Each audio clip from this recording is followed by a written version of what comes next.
Assalamualaikum warahmatullahi wabarakatuh. Kami dari kelompok 2 ingin mempresentasikan mengenai salah satu kasus kecelakaan kerja yang ada di Indonesia dengan teori gunung es. Dan perkenalkan, saya Muhammad Indana Zulfa dengan NIM A013230550 dan rekan-rekan Saya Muhammad Noval Astaguf dengan NIM A013233051. Saya Vina Fatin Awi dengan NIM A013233031. Saya Remus Tibadini dengan NIM A013233045. Dan saya Dian Marisha dengan NIM A03233039. Saya Feramet Adinda Tasti dengan NIM A01323058. Dan kelompok kami memilih kasus pada kecelakaan kereta api di Cicalengka dengan 28 korban luka-luka dan 4 korban meninggal dunia.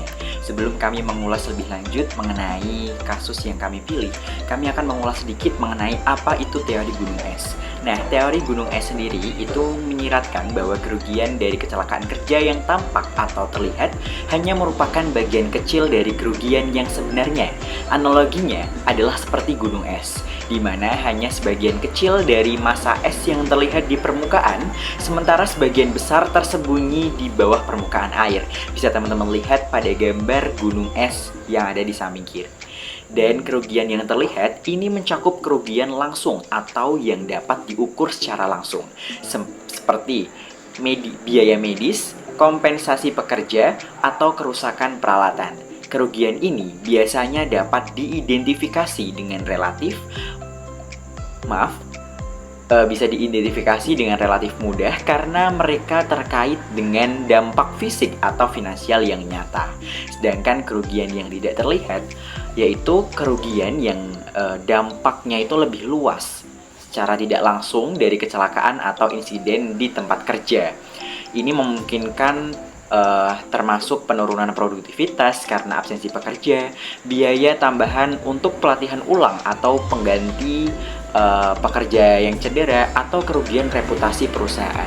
Karena biasanya dengan adanya kecelakaan kerja, reputasi atau nama baik perusahaan itu akan terganggu seperti itu. Dan kerugian ini seringkali tidak terlihat secara langsung dan sulit diukur secara langsung, tetapi dapat memiliki dampak jangka panjang yang signifikan terhadap kesehatan finansial dan operasional perusahaan. Nah, di slide yang ketiga ini yaitu ada kerugian yang terlihat. Nah, kita langsung skip ke yang slide keempat. Dari kasus yang kami pilih, banyak kerugian yang timbul akibat terjadinya kecelakaan kereta api di Cicalengka. Di antaranya adalah kerugian yang terlihat. Ada beberapa. Nah, di sini yang pertama ada gaji yang diasuransikan oleh PT KAI, yaitu yang pertama mendapatkan istri masinis Julian Dewi Seti mendapatkan Rp87.546.452 Yang kedua ada asisten masinis yaitu Ponisam mendapatkan Rp91.655.655. Terus ada Train Atedan yaitu Ardiansa mendapatkan Rp13.000. Yaitu terus yang terakhir di sini ada security yaitu Ejang Yudi mendapatkan Rp13 juta oleh Jasa Raharja memberikan 50 juta kepada seluruh korban yang meninggal dan menyerahkan kepada ahli waris. Hal itu sebagai peraturan Menteri Keuangan nomor 15 tahun 2017. 2. Pengobatan atau perawatan dan refund biaya tiket kepada calon penumpang berikutnya. Pada kecelakaan tersebut terdapat 28 korban luka-luka dibawa dan dievakuasi ke RSUD Cicalengka. PT KAI juga menanggung seluruh biaya pengobatan dan perawatan korban atau penumpang luka-luka yang terlibat dalam kecelakaan tersebut.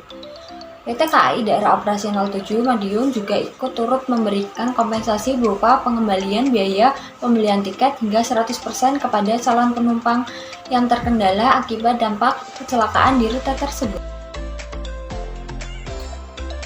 Untuk kerugian yang tidak terlihat dari kecelakaan kereta api di Cicalengka, yang pertama ada sewa peralatan evakuasi, yaitu ada 2 unit kren yang dikerahkan untuk mengevakuasi gerbong kereta api yang keluar jalur. Yang kedua, ada pengeluaran biaya untuk penyediaan fasilitas dan peralatan gawat darurat dari PT KAI, yaitu ada kereta medis dan juga kereta pengganti guna melanjutkan perjalanan penumpang yang selamat. Yang ketiga, waktu untuk penyelidikan. Ketua KNKT mengatakan investigasi pada kecelakaan antara kereta api Turangga dan kereta api lokal Bandung Raya membutuhkan waktu 3 bulan. Kemudian yang keempat adalah kerusakan produk dan material.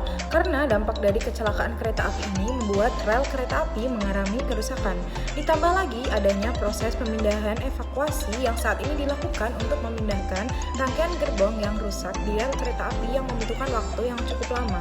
Kemudian yang nomor 5 adalah hilangnya nama baik perusahaan. Pasalnya, kecelakaan kereta api sangat jarang terjadi dan menyorot banyak perhatian masyarakat dan publik. Bahkan sejumlah media asing seperti AVP News, AP News, bahkan New York Times menguliti kejadian naas yang melibatkan KA Turangga dan KA lokal Bandung. Banyak yang menyoroti bagaimana kendaraan umum di Indonesia ternyata masih jauh dari kata layak, berbeda dengan kendaraan yang ada di luar negeri. Kesimpulan dari kecelakaan kereta api di Cicalengka tidak hanya menyebabkan adanya kerugian atau biaya yang langsung terlihat pada saat kecelakaan terjadi, tetapi juga banyak kerugian atau biaya yang tidak terlihat. Pendekatan dari Gunung Es menekankan pentingnya memahami dan mengatasi faktor penyebab kecelakaan kerja untuk mencegah terulangnya kejadian serupa di masa depan dan tidak menimbulkan kerugian-kerugian untuk perusahaan.